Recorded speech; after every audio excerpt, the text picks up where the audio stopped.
Say this to take the word of your able reporter. With this kind of friendship, Syria needs no enemies. It is very clear that what happens in Syria today is breaking any law, any international charter, the Charter of the United Nations. There's gross interference. If they talk about whether they should, militarily act in Syria, well, they are doing that. NATO is doing that right now under the table with the help of some corrupt Arab states, unfortunately with the help of our dear NATO friends Turkey. So that is a very bad situation. We are lying our teeth out. We are telling the people we are not engaged in military action, but in fact we are doing that. We are guiding them. There's a German spy vessel off the Syrian Mediterranean coast, and they found turrets of a Syrian warship pointed directly into their face because they were, as the Syrians say, guiding German forces on the ground, secret forces, of course, but they are killing anyway, and that is the situation.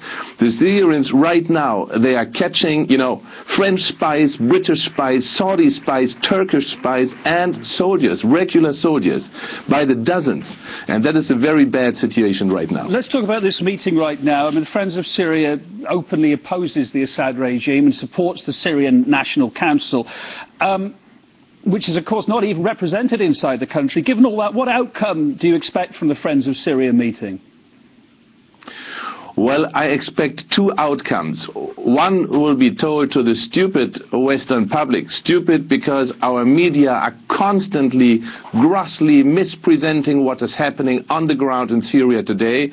They are always, calling the shots on one side and not on the other. They say the government is killing so and so many people, but they don't say how many people are being killed by a terrorist-like opposition, an armed opposition. This has nothing to do with a credible democracy movement inside Syria. So the outcome will be one on the table. On the table there will be warnings. On the table they will be making steps ahead towards more sanctions.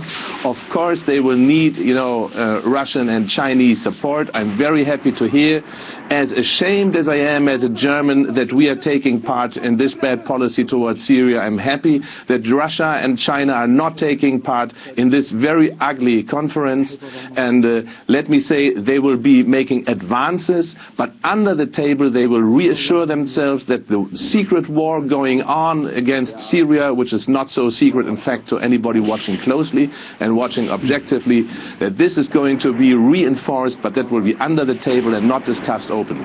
We're expecting to hear tonight after this conference, Christoph, that they're going to recognise the exiled opposition as the legitimate representative of Syrians seeking peaceful democratic change. But do they really represent the feelings of the majority of Syrians?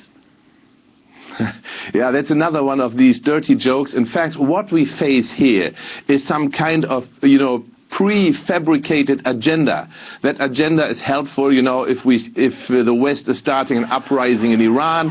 It is helpful if they start uprisings all over the Arab world and in Northern Africa, in Libya, for example, where the CIA started it from scratch, from zero. Yeah, there was no such uprising against Gaddafi, and then they, further it with international lies and Western media propaganda, and now they are trying the same agenda on Syria. But as we notice, everybody in the world who is watching closely notices that this kind of agenda simply doesn't work here. The New York Times just yesterday has made headlines saying this opposition in Syria is so badly disunited. They are so much, in trouble with each other inside this opposition that there is no real thing we can do, NATO can do politically right now. Christoph, final thought. Well, we've got 30 seconds. The US has made it clear it doesn't rule out giving arms to the Syrian opposition, which of course is also backed by Al-Qaeda. Now, if this were to happen, how dangerous a scenario would that be? Well, I tell you, this is happening right now. They are lying all the time. So, and we have proof to that. The Syrian officials, the army, they are capturing these weapons. They are showing them to people who are interested in watching them. So this is happening. We are facing lies. We should no longer tolerate these lies and make sure that NATO right now is creating a rift between decent people in this world and the undecent policies, present policies of NATO. I'm sorry to say that I'm ashamed of. Well, thank you for your thoughts and thank you for taking the time to be on the programme. German government consultant and political analyst Christoph Horstel speaking to us.